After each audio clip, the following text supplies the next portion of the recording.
Hey everybody, welcome to our weekend check-in video for Psych 5 Social Psychology for Saturday, March 6th. I'm just going to go over a few items as I always do and just some important reminders to keep you up to speed on things. So again, I hope that all of you are just taking a moment to watch these because they are short and they'll really kind of get you right up to speed so you don't miss anything important there, because I know again, you're all taking all of your classes online. It can be hard to keep track, so I just put these out there to kind of help you out with that, and it's hopefully you don't mind seeing me once in a while outside of the lectures there too. So first of all there, part one of your paper, hopefully by now I've posted the feedback for that. I had some papers come in late and it takes me some time to go through all those things, and I don't really post anything until I've got all of them graded there. So if it hasn't been posted yet, be patient. I will have it out there soon, and I post an announcement when I put all that feedback out there too. And definitely take a look at that feedback carefully. Most of you did a really good job, but some of you had some issues with your thesis statement, just not really being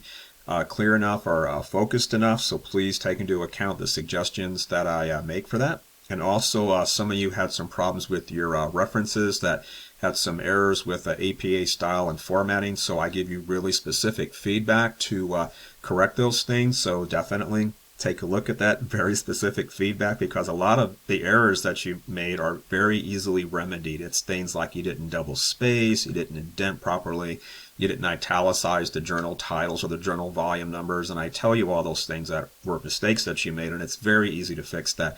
And please do, because you don't want to get dinged for the same errors when you turn in the final literature review paper, which you'll do a little bit later on in the semester here. So correct all that stuff, and it'll really save you some headaches there as far as being dinged for the same points again. So please take care of that. By the time you're watching this, our most recent chapter, chapter 6 there, that has closed as far as the discussion and the quizzes there. And I wanted to say a lot of you posted some really great stuff about your feelings about emotions bringing out the worst in you and emotions bringing out the best in you, and just posting little stories about that. So I really enjoyed reading those. Some of you had some really great stuff, and I really like when you put that in there, and I appreciate the fact that you're willing to, disclose those things with the candor that you do, because it's important to do that. And these are the things you would hear in a class if we were all sitting there together, and it's just really great to get stories like that, and it really helps you understand the material more there too. So I like that you do that. So the next item here, we're going to be covering chapter 7 next week there. And that's all about attitudes, which is a really old area of research in social psychology. I've got a real personal interest in this myself there. But you'll find some really great stuff there, and really the perplexing problem of, well, why is there a disconnect between what a person's attitude is and their behavior? Because people will say one thing and do another.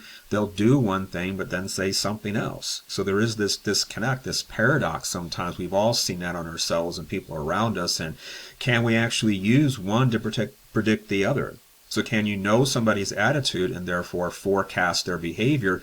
Or if you know what their behavior is, can you forecast their attitude? And so social psych has looked at both of those possible predictive things there, and they have found that one is definitely more trustworthy than the other, but I won't be a spoiler and give that away for you. You'll have to watch the lectures and read the book there to find out which one has the more predictive power, and there's some good reasons for all that too, and it's really cool stuff, and I hope you like that.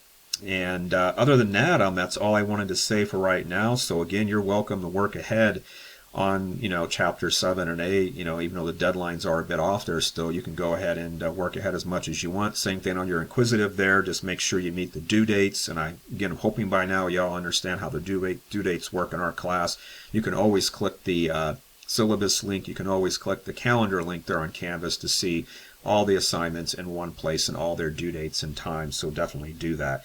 And otherwise, if you need anything, just email me. You know how to reach me, and I'll be glad to get back to you, and I do so pretty quickly. You've probably noticed if you have emailed me. So otherwise, I hope you're doing well and staying safe, and I'll see you in our lecture videos. At least I hope to see you there. So take care.